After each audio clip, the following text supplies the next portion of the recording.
Today we're going to be talking about the rise of Hitler, and we'll be discussing the historical background. We'll be discussing, well, one of a series of events taking place in the 1930s, what the poet H Auden refers to as a low dishonest decade. And before we get into the historical details, I want to talk some about Auden and his poetry.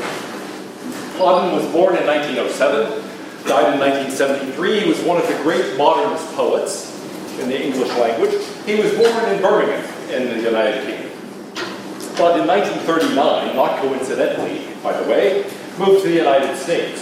Now the reason for that wasn't, as it was for so many intellectuals who left Europe in the 1930s to come to the US, because he feared persecution or he was fleeing the Nazis. It was for a different reason, but a reason intimately connected to the themes of this course.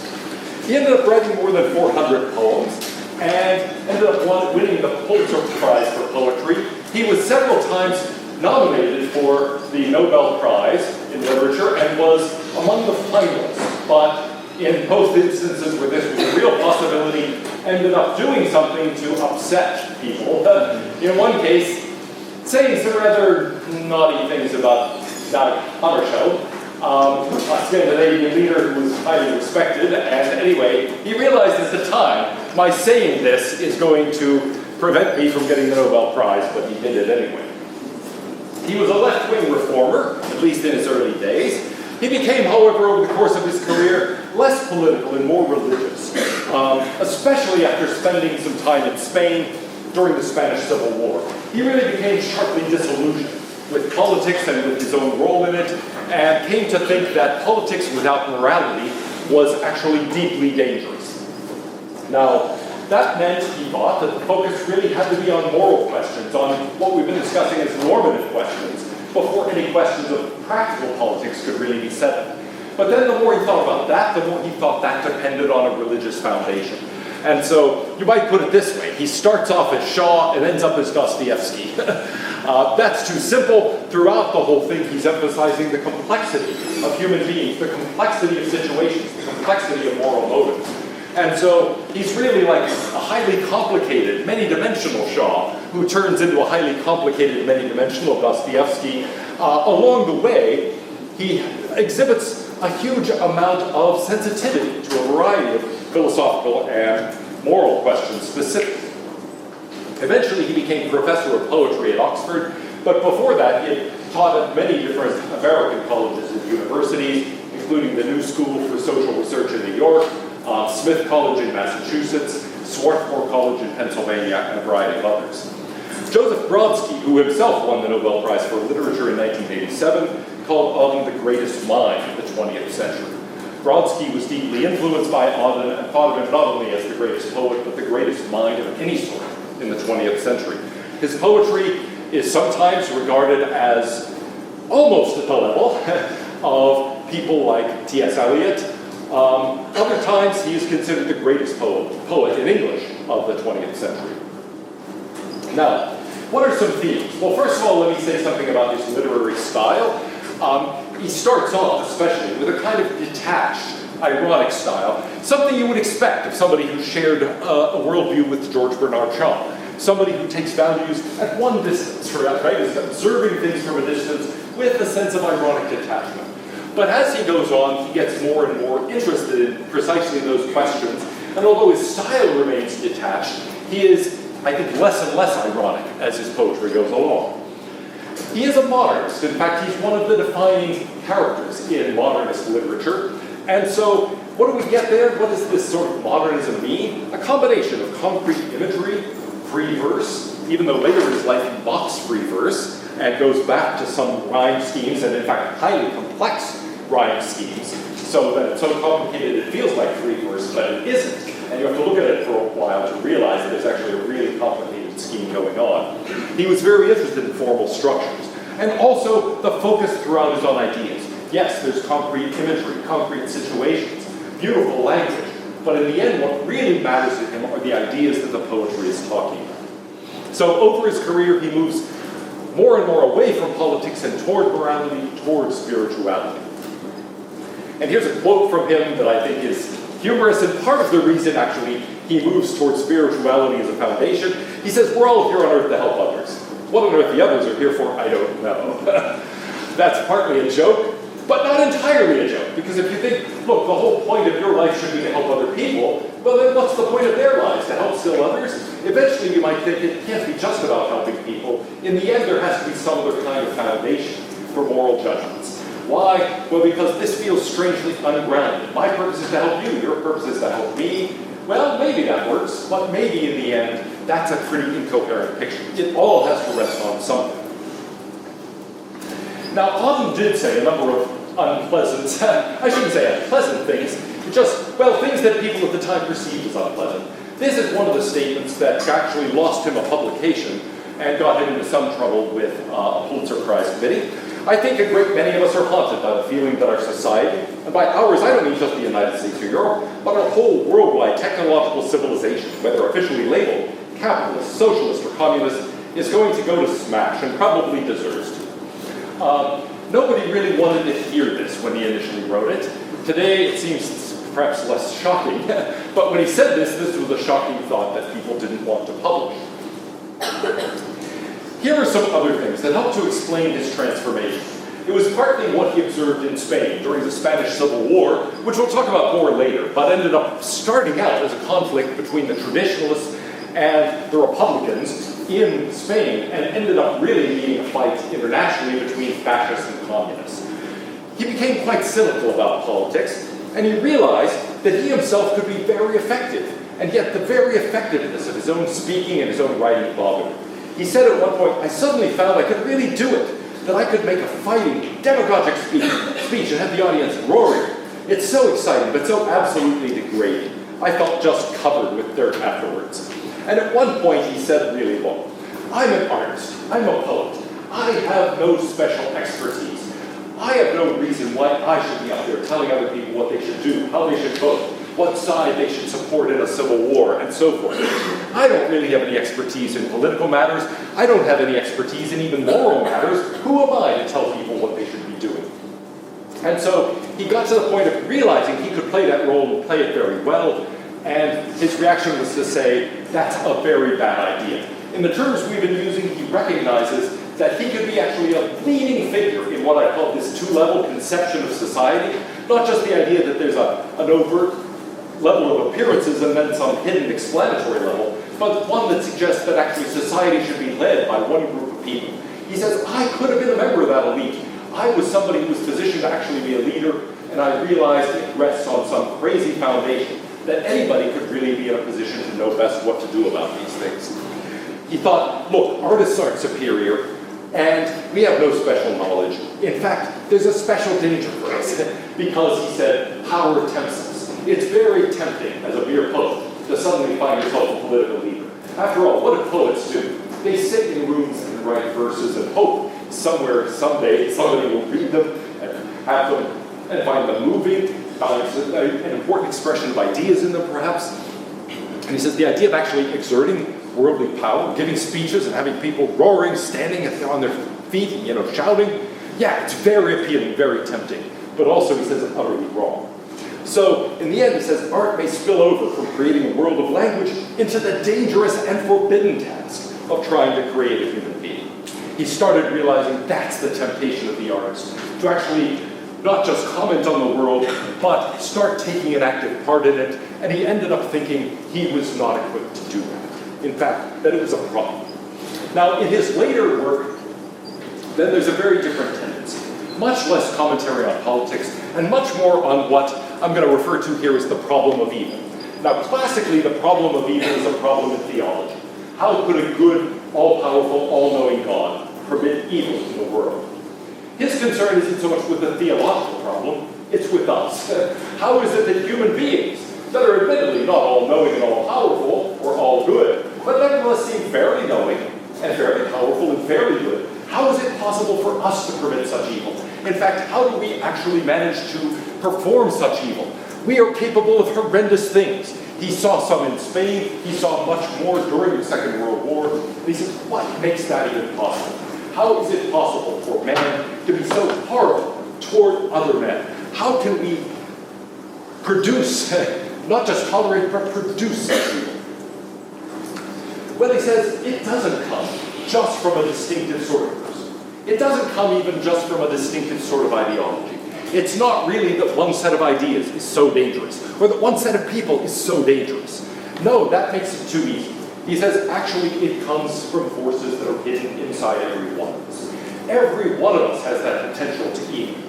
And in some ways, the forces that enable us to make judgments, that enable us to get angry about injustice, that make us indignant if we see somebody treated with disrespect, all of those things are capable of echoing and becoming larger than they're supposed to be and leading us to evil ourselves. And so he says, really, these things, in a way, are good. They add energy to us, they add force to us, but they are also capable of exaggerating moral reactions and making us capable of horrendous evil. And so he says, look, it's not just that we're all tempted. In fact, we all give in to this temptation to some degree.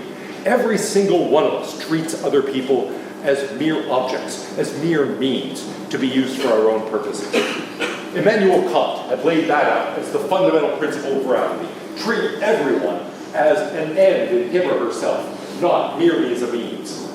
And Auden says we all fail. Okay? It's a fine moral ideal, but the fact of the matter is we all fail to do it. We all, at some time, use other people for our own ends. Now, what are some examples of that? What are cases where, not just in the extreme cases, the criminal, the person who perpetuates a genocide, those kinds of horrendous evils, but in everyday life? What does he mean when he says we all sometimes treat other people as mere objects to be used? Yeah? Driving. Driving. Ooh, okay. What do you have in mind? I think you don't really see people in the same way when you drive. They're treated like they're Okay, good. You don't tend to see people. I mean, they're just the driver of that car, right? And it's very easy to dehumanize people and to forget about the fact that that's a human being and treat them as mere objects. Now, some of you might be calm, mellow drivers like me. But I didn't start out this way. I got this way after many years. Okay? I used to be someone who fantasized. This was especially after the Falklands War, where there were these missiles and these jump jets and stuff, and it was all on television. I started thinking, what if, at the time I drove a red Camaro, my old 75 Camaro, it was awesome. And I fantasized that it had these kinds of missiles. So I'd be driving down Mopac and I'd see somebody do something outrageous. And I'd think, oh, fire missiles now. And I'd hit the little emergency flasher button. And yeah, now I'm not actually recommending that you go around and do that sort of road rage. So, but there's a temptation to that, right? You see the other drivers merely as means who help you or get in your way more often. And so it's very easy to do that in this context and to treat people badly. My own daughter, unfortunately, has sort of inherited this. I've been trying to calm her down, but when she drives, she's constantly looking at what people are doing around her and commenting on it. So you don't just drive to the store. You drive to the store saying, "Get off my tail, idiot! What are you doing? You stay there!" All this stuff, and it's very nerve-wracking. Anyway, yes, this is something that is a context where we tend to do that. Are there others? Yeah. Politicians, especially during like voting season, when they go to smaller towns or anything, and baby kiss and shake hands. It's like Okay. a lot of. Good. Politicians see people as votes, right? Actual and potential votes. And so it's very easy for a politician to start treating others as mere objects to be used. What do I say to this crowd to get them to vote for me? What do I say to this crowd? And actually, in some ways, there's been a great advance in the television and then the internet age, because these things can be preserved. It's no longer so easy to say, oh, vote for me. I promised to vote yes on that bill. Vote for me. I promised to vote no. To different audiences. Now, people can be there with cell phone cameras and all of a sudden you get caught for that kind of thing. But yes, it's very easy for a politician to fall into this. Can you think of other contexts? Yeah. Salesmen? Salespeople, exactly. Right. You walk into the store and you now are a potential commission, okay? And so it's very easy for salespeople to fall into this sort of thing and think of you as merely an object. In fact, there was a really interesting book on linguistics written several decades ago about discourse of the staff in a restaurant and how they referred to customers. That's a sort of low-level sales thing, but nevertheless, they didn't refer to people as people, they referred to them by their orders. So it's like, yeah, take this to the roast beef at table 3. And anyway, the whole book was really about how that kind of discourse works. But you might say, wow, I'm just the roast beef at table 3. And there are lots of contexts where we're really thought of just as, ooh, a potential source of money, or a potential donor to this cause, or a potential this or that. Can you think of other contexts? Yeah? Serial killers? Serial killers? Serial killers. Ooh, that's a disturbing one. Yes, you're just a victim. Okay, and so yeah, that would be an example of somebody who sees you really in the worst possible way. I mean, it's bad enough if the salesman tricks me out of my money, but I'd much rather be tricked out of my money than to be just killed. Okay, so does anybody have one that's a little less depressing than that? Because after all, that I hope is not an ordinary thing. Maybe that's Dexter back there.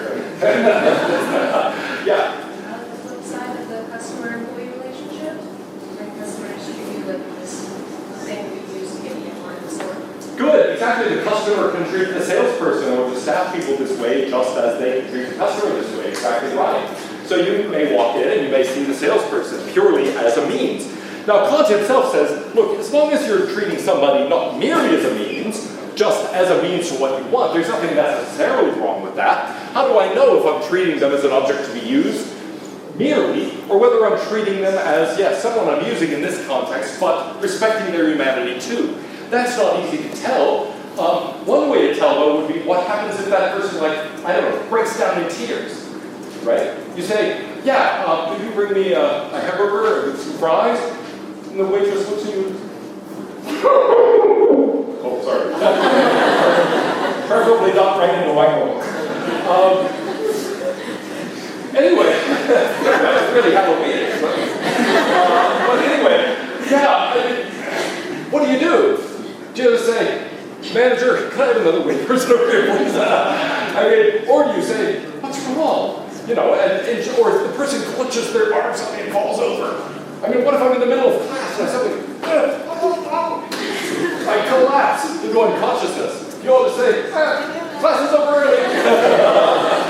I mean, if so, you're using me merely as a means. But on the other hand, one hopes for a more human reaction. Well, anyway, Auden in various places talks about this theme. What is really the source of evil? He says, more than ever, life out there is goodly, miraculous, lovable, but we shan't not since Stalin and to trust ourselves ever again. We know that subjectively all is possible. This is a theme he takes from what we're about to study. We've already talked about Stalin, we're about to talk about Hitler, we're going to be discussing the disasters of World War II, and in a sense his question becomes more and more acute as time goes on. What makes all of that possible? He says the conclusion is it's something in us. We'll never trust ourselves again. We'd like to trust people, we'd like to think people are good-hearted, and that they would behave for the best. We know now it is not true. And it's not just remarkable people, a few moral monsters. In fact, ordinary people did extraordinarily terrible things. That's possible, and its possibility is lurking inside every one of us. In another essay, he says, evil is unspectacular and always human. Oh, actually, this is a poem, and shares our bed and eats at our own table. In one work, he has a dedication, a quotation from Montaigne, which is on a similar theme. We are, I know not how, double in ourselves, so that what we believe, we disbelieve, and cannot rid ourselves of what we condemn. This is that complexity I was talking about. Are you good or are you evil? The answer for every single one of us is, well, both. And he thinks this is true even ultimately of religious belief, for example. Are you a believer? He thinks really for every person the answer is some complicated mix. What we believe, we disbelieve. And so in the end, it's not easy to answer these questions. We grapple with them. We try to be good most of the time. Sometimes we are not. We have forces within us that lead to good actions, that lead to bad actions, that lead to faith, that lead to doubt, that lead to all sorts of things. And we are such a complex mix. We have to recognize that complexity in ourselves and in our world. Well, I wanted to give you this background because if you read these poems all by themselves, it may be completely unclear what's going on. I realize you were in a position of reading them for today just like that. And it might be you just read them and said, I don't know what this is even about. But I hope this will give you some setting to use for interpreting them. These come at a transitional time. He's writing them in the early 40s, so really just after this moral crisis has led him not only to change direction, but to leave England, where he had a certain reputation, and come to the United States. So here is one, written in memory of W.B. Yeats. Follow, poet, follow right. to the bottom of the night. Notice, follow to the bottom of the night. He's interested in that source of ultimate evil, that darkness that lurks within us. And he sees the poet's job is in part probing that, trying to understand that. So follow to the bottom of the night. With your unconstraining voice, still persuade us to rejoice. Notice, unconstraining voice. This voice isn't forcing us into anything. It's the voice of the poet. The poet can't force. The poet can't coerce. At most, the poet can inspire. But he's saying, inspire us to rejoice despite it all. Looking at the darkness, at the depth of night, still find something, and this is related to that complexity theme. Find something light, something beautiful, something worth rejoicing in that. With the farming of a verse, it's as if the poet now is a farmer casting seed. So with the farming of the verse, make a vineyard of the curse. So take the darkness and turn it into something that is fruitful. Turn it into a vineyard. Grow something out of it. Sing of human unsuccess in a rapture of distress. In the deserts of the heart, let the healing fountain start. So again, we're seeing these in the face of unsuccess, distress, deserts. Let something grow. Let the healing fountain start. In the prison of his days, teach the free man how to praise. This is in part what he sees Yeats as doing, and in part what he sees the call of the poet as being, what he sees his own mission as being. Yes, recognize the darkness, recognize the sources of evil, recognize that the heart often feels like a desert. Our lives can feel like a prison. We can feel like we're not succeeding, like we're deeply distressed. We can feel as if really we're at the bottom of the night. But nevertheless, there is, if part of the bad part of the story of complexity is that there's evil lurking in the hearts of every one of us, there is also good lurking in the heart of every one of us. And evil, even you might say, within the depths of that evil itself, there is a potential source of good. And so look at the worst of it. Don't shy away from that. Sing unsuccess. Sing the darkness. Sing in the desert. But nevertheless, bring us cause to rejoice. Teach us how to praise, even in the face of the darkness. Here is his poem, September 1st, 1939. What is September 1st, 1939? The outbreak of World War II, right? Where that's the date on which Germany invades Poland and the Second World War starts. And so here, where is he now? He's no longer in England, he's now in New York City. And so he's writing this from the perspective of someone sitting out of it all, far removed from all of this. He says, I sit in one of the dives on 52nd Street, uncertain and afraid, as the clever hopes expire of a low, dishonest decade. Waves of anger and fear circulate over the bright and darkened lands of the earth, obsessing our private lives. The unmentionable odor of death offends the September night. Well, tell me what you see going on. I sit in one of the dives on 52nd Street, uncertain and afraid. Yeah. Kind of like the first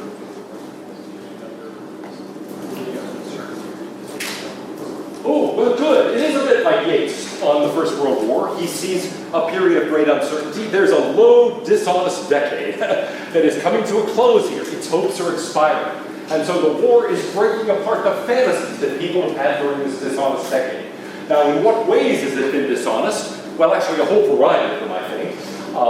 But as we go through it, we'll see enough to make you not, wonder what on earth you could have had in mind.